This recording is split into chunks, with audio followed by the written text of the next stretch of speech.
Hello everyone, मैं Surendra Poonia hours academy के इस प्लेटफॉर्म पे आप सबका स्वागत करता हूं। जैसा कि आप सबको पता है कि बीएससी एग्रीकल्चर के रिजल्ट्स अनाउंस हो चुके हैं। सब बच्चों को पता लग चुका है कि किन के एडमिशन्स होंगे, किन के एडमिशन्स नहीं होंगे या कुछ पॉइंट से बच्चे रह गए हैं। तो जिन बच्चों का सिलेक्शन की दौड़ में है उन बच्चों को मैं इंपॉर्टेंट इन्फॉर्मेशन शेयर करना चाहूँगा कि यूनिवर्सिटी ने मैनुअल काउंसलिंग का जो प्रोविज़न है वो डाल दिए, पीडीएफ फाइल डाल दिया। आप उसको एक बार स्टडी कर लें, देख लें कैसे आपको काउंसलिंग करनी है। कल से आपकी ऑनलाइन काउंसलिंग स्टार्ट होगी, तो वरीड होने की जरूरत नहीं, कहीं यूनिवर्सिटी में आने की जरूरत नहीं है। अभी पहले आप ऑनलाइन काउंसलिंग को रेफरेंस को फिलअप करो, फिर यूनिवर्सिटी में अगर आपका सिलेक्शन हो जाता है तो आपका रिपोर्ट कार्ड आपकी साइट पे अपलोड हो जाएगा। वहां से अपने रिपोर्ट कार्ड को लेकर उसके बाद counselling of physical document verification होगी, उसके लिए आपको यूनिवर्सिटी में आना होगा। तो आप बार बार कॉल करके मुझसे पूछ रहे हैं, इंडिविजुअल बच्चों को बताना पॉसिबल नहीं है, इसलिए मैं आपको एक सोशल मीडिया के तहत आपको इन्फॉर्मेशन दे रहा हूं कि आपकी जितनी भी काउंसलिंग होंगी सब ऑनलाइन होंगी। ऑनलाइन में अगर आपका सिलेक्शन हो जाता है, रिपोर्ट कार्ड आ जाता है, तो ही आपको यूनिवर्सिटी में अप्रोच करना है। सेकंड पॉइंट, जिन बच्चों की मैंने कट ऑफ लिस्ट डाली थी, एक्सपेक्टेड कट ऑफ लिस्ट कल के न्यूज़पेपर में और आज के जागरण अखबार में भी आपको मिलेगी, यानी 1 तारीख का जो जागरण अखबार, अगर आप उसको आज देखोगे उसमें भी आज मैंने कट ऑफ लिस्ट डाल रखी है 10th base agriculture, +2 base agriculture की।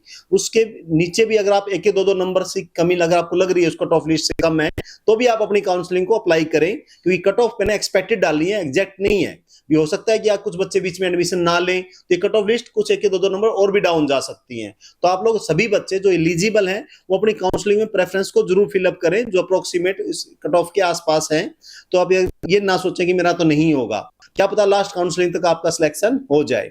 तो इसके बाद जिन बच्चों का गैप काफी ज्यादा रह गया इन मास से, तो उन बच्चों को मैं एक ही बात कहना चाहता हूं मेरे प्यारे बच्चों, कि घबराने की जरूरत नहीं है। आपने अच्छा प्रयास किया, मेहनत की, कोई बात नहीं, यूनिवर्सिटी में सीट्स कम थी, आप उतना अच्छा रिजल्ट नहीं बना पाए, कोई दिक्कत नहीं है, लेकिन आपने प्रयास किया, ये बहुत बड़ी बात है। तो घबराएं मत, आप लोग एक चिंतित ना हो कैरियर को लेकर। आगे हमारे लिए और भी प्लेटफॉर्म्स हैं, और भी एग्जाम्स हैं, उनको हम क्रैक कर सकते हैं। एक साल अच्छे से मेहनत करेंगे, अगले साल फिर ये एग्जाम देंगे। इसके अलावा और भी बहुत सारे एग्जाम्स दे सकते हैं। तो जिन बच्चों ने 10th बेस पे एग्रीकल्चर का एग्जाम दिया है उन बच्चों को मैं एक बात कहूंगा, अगर आपका सिलेक्शन नहीं भी हुआ तो वरीड मत हो। ये भी ना सोचें कि हमारे 4 महीने जा चुके हैं, अब हम कहाँ जाएं, कहाँ स्कूल में एडमिशन लें, वहां पे सिलेबस आगे जा चुका है, कोचिंग सेंटर में भी सिलेबस आगे जा चुका है। तो मैं आपको बताना चाहूंगा कि आवर्स अकेडमी में आप बच्चों के लिए +1 के बैचेस नए स्टार्ट किए जा रहे हैं, नई सीरीज से सिलेबस स्टार्ट होगा। मेडिकल नॉन मेडिकल स्ट्रीम के साथ आप जुड़िए, आपको हम विश्वास दिलाते हैं कि इस साल नहीं तो अगले साल आपका सिलेक्शन पक्का है।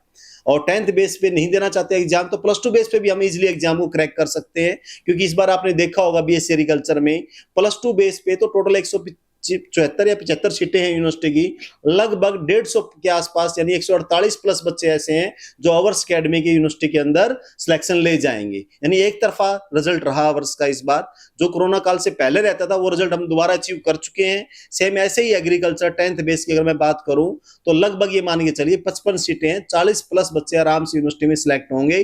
घबराने की जरूरत नहीं है। तो आप लोग सभी बच्चे काउंसलिंग आराम से अप्लाई करें, और जो बच्चे रह गए हैं उनसे मैं वही बात कहूंगा कि हाँ बैचेस स्टार्ट हो चुके हैं, आप अगर जल्दी से जल्दी अप्रोच करें। नए बैचेस स्टार्ट हुए, आपका सिलेबस आगे ना जाए तो आप पहले 2-3 दिन पढ़ के देखें अच्छे से। अगर आपको लगता है कि हम मेडिकल नॉन मेडिकल स्ट्रीम को चला पाएंगे तो ही हम इस स्ट्रीम की तरफ लेके आगे बढ़ेंगे, नहीं अगर आप दबाव मान रहे हो मेडिकल नॉन मेडिकल स्ट्रीम को लेकर तो कोई फायदा नहीं है।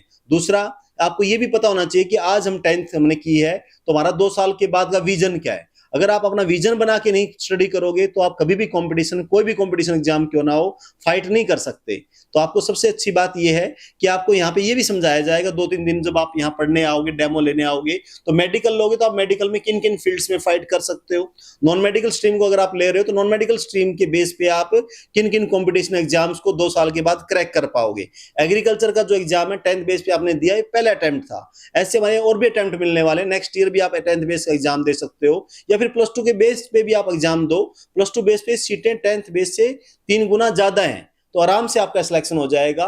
जैसे 10th बेस पे मान लो 83-84 कट ऑफ जा रही है, तो प्यारे बच्चों +2 बेस पे कट ऑफ बहुत डाउन होती है जनरल की, 56-57% पे इस बार हमें उम्मीद है कि एडमिशन बच्चों का हो जाएगा। तो देखो कितना गैप है। तो आप हताश ना हो कि मेरा 10th में नहीं हुआ, कोई इश्यू नहीं है। अगर नहीं हुआ तो आप +2 बेस पे फाइट कर सकते हैं, और +2 बेस पे तो इतने सारे एग्जाम है कंपटीशन के, अगर आप एक एग्जाम की तैयारी करो तो इसमें सारे एग्जाम्स कवर हो जाएंगे।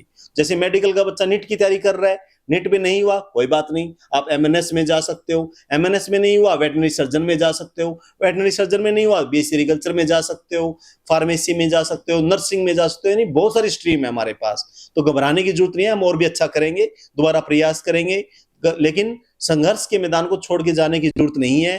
क्योंकि एक कविता में बहुत अच्छी 4 पंक्तियां मैं आपके साथ शेयर करना चाहूंगा कि जब तक सफल ना हो नींद चैन को त्यागो तुम, संघर्ष के मैदान को छोड़कर मत भागो तुम, बिना कुछ किए ही जय जयकार नहीं होती, कोशिश करने वालों की कभी हार नहीं होती, संघर्ष करने वाले कभी हार नहीं होती। तो संघर्ष करते रहिए, संघर्ष के मैदान में रुके रहेंगे तो आप जीत हासिल जरूर कर लेंगे, इस साल नहीं तो अगले साल पक्का।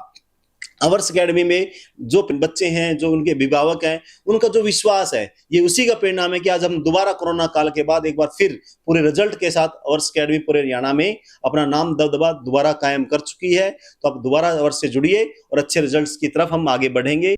कोई भी किसी प्रकार की कोई आपको लगता है कोई गाइडेंस चाहिए तो अवर्स एकेडमी के नंबर नीचे दिए गए हैं। आप किसी काउंसलिंग के रिगार्डिंग, कोई कट ऑफ के बारे में या कोई भी आपको लगता है डाउट है तो अवर्स एकेडमी आपके साथ है। आप इन पे संपर्क करके आप पता कर सकते हैं, यूनिवर्सिटी की कोई भी गाइडलाइन हमसे ले सकते हैं। और जो बच्चे +2 के बाद एग्जाम दिया जिन बच्चों ने, उनके लिए भी हमने ड्रॉपर बैच स्टार्ट कर दिए हैं। जो बच्चे आईआईटी नीट में जाना चाहते हैं उनके ड्रॉपर बैच अलग रहेंगे, जो बच्चे एग्रीकल्चर में जाना चाहते हैं उनके ड्रॉपर बैच अलग बनाए जाएंगे।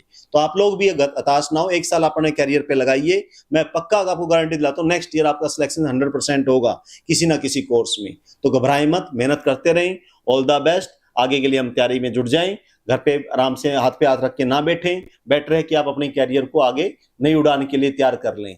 क्योंकि आपको पता है अवर्स का एक स्लोगन है, अपने सपनों को देनी है अगर पहचान तो अवर्स के साथ भरो उड़ान। तो वही है, अवर्स एकेडमी से जुड़ें आज ही और आगे की स्ट्रेटजी बनाएं, करें तैयार, ताकि हम आगे कामयाबी हमारे लिए इजी हो जाए। Thank you very much.